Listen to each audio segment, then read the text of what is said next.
people, saints, believers, children of God, through a cursive and perusive reading of this text, it is stimulative, expressive, suggestive, and constructive of the fact that when you put something in the hands of man and then put that same something in the hands of the master, there is certainly a big difference.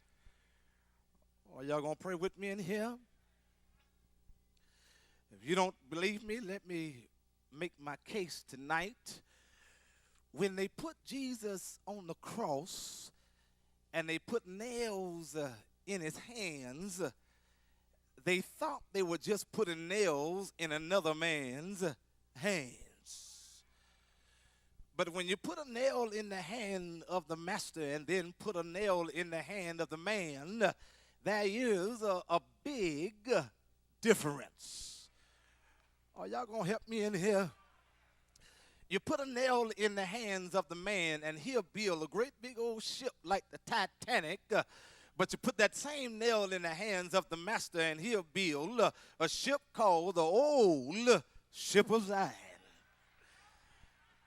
You put a nail in the hands of the man and he'll build great big old skyscrapers that are large and tall, but you put that same nail in the hands of the master and he'll build mansions up in the sky. You put a nail in the hands of the man and he will build great big old bridges that stretches from one piece of land to another piece of land, but you put that same nail in the hands of the master and he'll build one bridge between a holy God and a messed up, dirty, low down, sinful sinner. Are y'all still in here? You put a nail in the hands of the man and praise team. You know what he'll do? He'll build great big cities like Metroplex of Atlanta, Houston, New York, Chicago, L.A. But you take that nail and put it in the hands of the master and he'll build one city that sits on 12 foundations that's got 12 gates and walls of jasper and streets of gold. Are y'all in this house? There is a difference. Oh, shucks, I feel like I'm in Louisiana now, y'all. There is a difference when you put something in the hands of the man and when you put it in the hands of the master. And so if y'all don't mind, just let me tiptoe through this text just a little bit and we're ready to go. When you get to the text, Jeremiah is at the potter's house and Jeremiah is looking at the apparatus, the equipment of the potter, and Jeremiah notices that the potter has two circular shape stones that's shaped in the way of a wheel. They are placed horizontally, one above the other, and they are drawn right through the middle with a vertical connecting rod. And Jeremiah looks and he sees that the potter is sitting at his craftsman's table, and he looks down and see that the foot is keeping the upper stone, the lower stone turning. And as the lower stone turned, it turned the upper stone upon which rested the moist and placid clay. But you know what? When you look at Jeremiah, Brother Gabe, something went wrong in the potter's workshop tonight, because Jeremiah looks and he sees that there's an accident down at the potter's house. Jeremiah, being interested to see what was going on, he noticed that the potter did not throw that clay away. But what he did, he shaped it back into a shapeless lump. And this is the good news of the text. This what makes the text the gospel. Although it's in the Old Testament, this what makes the text the gospel. He did not throw it away, but he started all over again. Are y'all in this house? And you know, that's just that. You know, when I looked at it, that rained upon my mind. That's just like God. God doesn't like to throw things away. God likes to deal with some leftovers.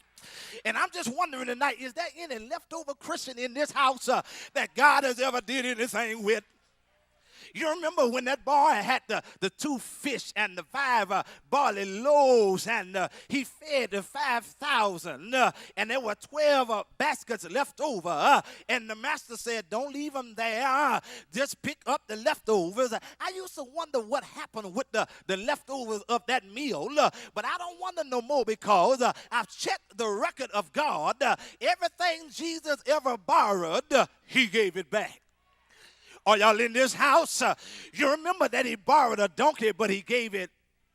You remember that he borrowed a cross, but on that Friday night he gave it. You remember he borrowed a grave, but Sunday morning he gave it. And those 12 leftovers, I just believe that little boy that got there with them 2 fish, 5 barley loaves, got back home. His mama said, boy, what you got there? And then he said, Mama, I met a man named Jesus. He worked with my lunch, and this is the leftovers. Am I still in this house, y'all? And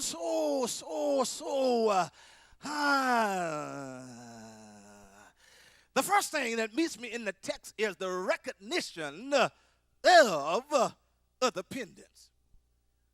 Look at it, it's right in verse 6. It says, O house of Israel, cannot I do with you as this potter? What God was simply saying, I am the one who's in control. And you know what? I know what evolutionism says, but baby, everywhere I look in creation, it says to me that God is in control. When I look, can I just take a little time and give it to you? When I look at the moon, the sun, how the sun hangs in the ballroom of the universe, hanging like a golden chandelier, and it takes its prismatic rays, and every dawning of a new day, it spreads its freshness over the earth. That lets me know that God is in control. Oh, shucks, I wish I had a witness in here.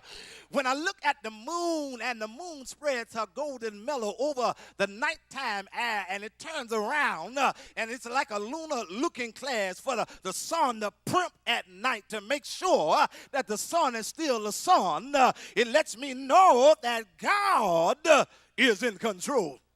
When I look at the studded diamonds, the stars that look like studded diamonds against the backdrop of the midnight, and when I think about the fish that swims in the mighty deep, and they never been to the YMCA to learn how to swim. When I look at the birds that's flowing through the blue ether waves, and they never been to aviation school to learn how to fly, that lets me know that God, y'all with me in here, God is in what? He's in control. And you know what? I know I'm looking at some folk right now. You have a Grandize, and you got that Mercedes, not that Mercedes. You got that Mercedes in your garage, and you got the house, you got the hat, you got the shoes, you got this, and you got that. But baby, can I just bust your bubble and tell you something? What you got, God gave it to you. What you know, God taught it to you. Who you are, God made you. Where you are, God put you. And where you're going to go on tomorrow, it's going to be God. He is in control. And I don't want to worry you too long tonight, but not only is there the recognition of dependence, but then there is the revelation of a design. Look in verse 3, it says that the potter wrought work on the wheels. You see, the potter was not working at random. The potter was working with a design or blueprint already in his mind. And you know what? That's brother deacons, brothers right here. That's a wonderful, inspiring thought to know that when God gets ready to work with me, he's not working at random, but he's working with a particular design in mind. Can I tell you what I'm talking about? The steps of a good man, they are what? And we know that all things work together for the good of them that love the Lord and those who are called to his appearing. And so then, because I know God is not working at random, then we ain't got no business dialing up the 1-900 circuit line. Oh, shucks, if I'm at your address, just say ouch and keep saying amen. You ain't got no business dialing up Mother Divine and Father Divine. You ain't got no business carrying a rabbit foot in your pocket talking about I got luck. Well, can I just give you some plain common sense? If the rabbit foot didn't help the rabbit when it was on the rabbit, what in the make you think it's going to help you when you got it in your pocket? God! Oh, shucks, I wish I had my preaching power in here. God is working by design. And so if he's working by design, don't throw in the towel on God. Don't give up on God. You just keep on doing what you do. Don't get tired. God will show up. The recognition of a dependence, the revelation of a design, but then thirdly, the reason of a discipline. You see, Jeremiah noticed that when he went into the potter's workshop, he saw the potter was working with some tools, and he noticed he had a chisel, he had some fire, he had a furnace, he had some clay, and he figured out, he said, now just as God, the potter is working with tools on the wheel, that's how God works with us. I mean, let me give you some of God's tools. He works with the tool of chastisement. He works with the tool of affliction. Anybody been there other than me?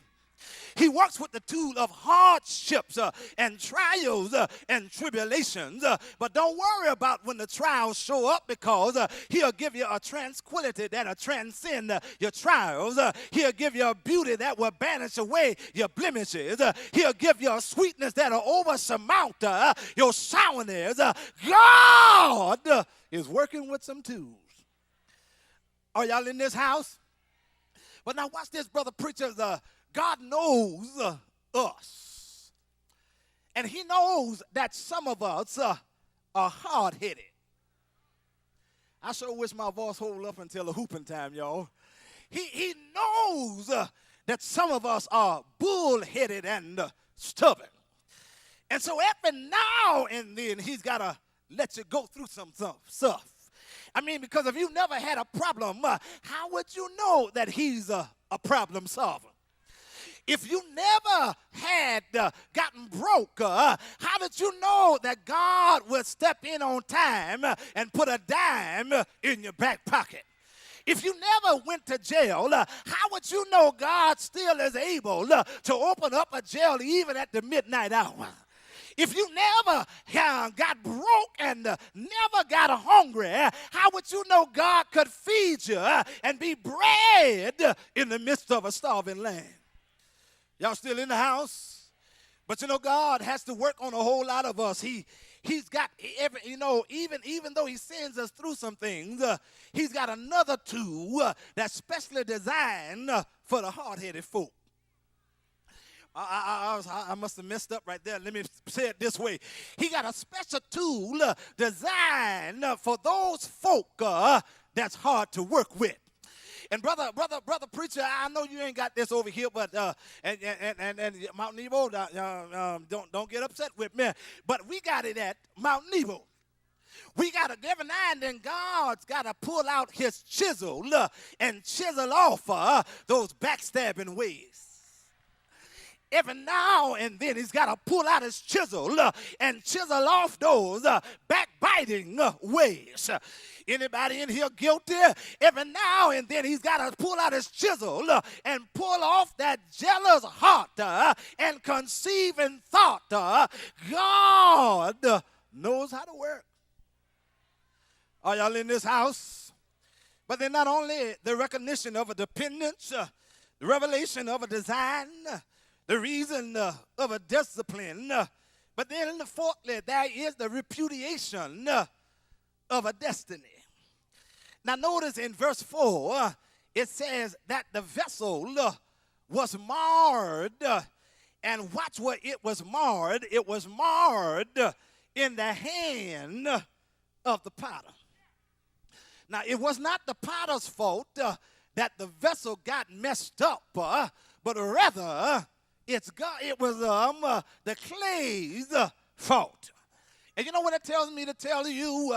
If you're no further down the road than what you are tonight, it ain't God's fault that you're not that engineer. It's not God's fault that you're not that accountant.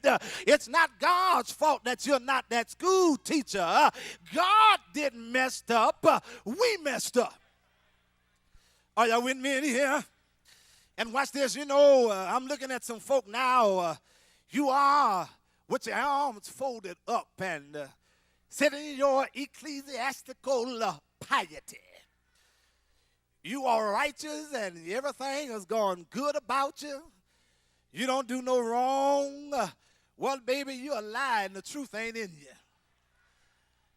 Because all of us is as an unclean thing.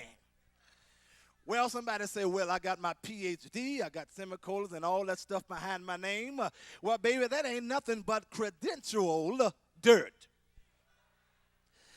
Somebody say, well, I got the house and I got the car. That ain't nothing but convenient dirt. Somebody say, well, I ain't got to go to work. I can just wait. My check will come in the mail the first part of the month. That ain't nothing but retired or disabled dirt. Are y'all with me in here? And somebody else tell, I ain't got to do nothing. I can just sit at home and everything is at my beck and call. That ain't nothing but lazy dirt. Are y'all with me in here? All of us are nothing but dirt, and it don't matter what you look like, black dirt, white dirt, green dirt, brown dirt, yellow dirt. We're all dirt. And I know you all dressed up tonight, but baby, let me tell you something. If your heart is all right with God, you ain't nothing but dressed up, but still messed up. Y'all hear?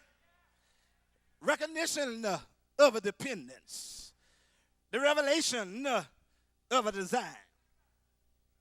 The reason of a discipline. The repudiation of a destiny. But then, I need your help tonight, brothers. But then there is the record of a determination. Because notice what the potter could have did with that old clay.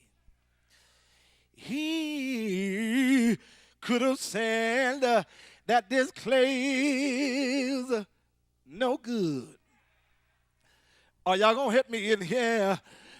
And he, yes, Lord, could have took that clay and he could have thrown that clay away. Do you hear me in here? But what I like about the potter, he takes that clay, he puts it back into a shapeless lump, and he starts all over again. And you know tonight that's just like God. He will start over, all over. He will start. I think I'm going to be all right in here. he will start all over again. Yes, he will. You know, I heard somebody say he gave me a second chance. Anybody in this house, he gave you as a second chance. Let me see you wave your hand if he gave you a second chance. Yeah, Lord, but I'm not like you, yes. I messed up my second chance, but I thank the Lord. He gave me one more chance. Oh, yeah, he gave me another chance to love my enemy. Gave me one more chance to treat my neighbor right. He gave me one more chance to love everybody like he wants you to love them. Yes, he did. If he gave you one more chance, let me see you wave your hand. Yeah, if he gave you one more chance, let me see you stand on your feet, grab your neighbor by the hand, say, neighbor, thank the Lord for one more chance. Say yes, say yes. Yeah. Yes, every now and then, y'all, I have a whole lot to say, but I want to keep telling the Lord thank you. And every now and then, I just holler it out. I hope you don't mind me getting my shout on.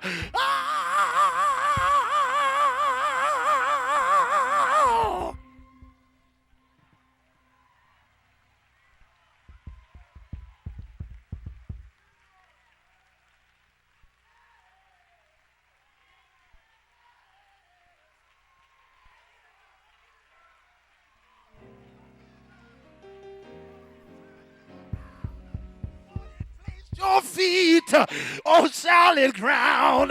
Has he done anything for you? Has he done anything for you? Does he walk with you? Does he talk with you?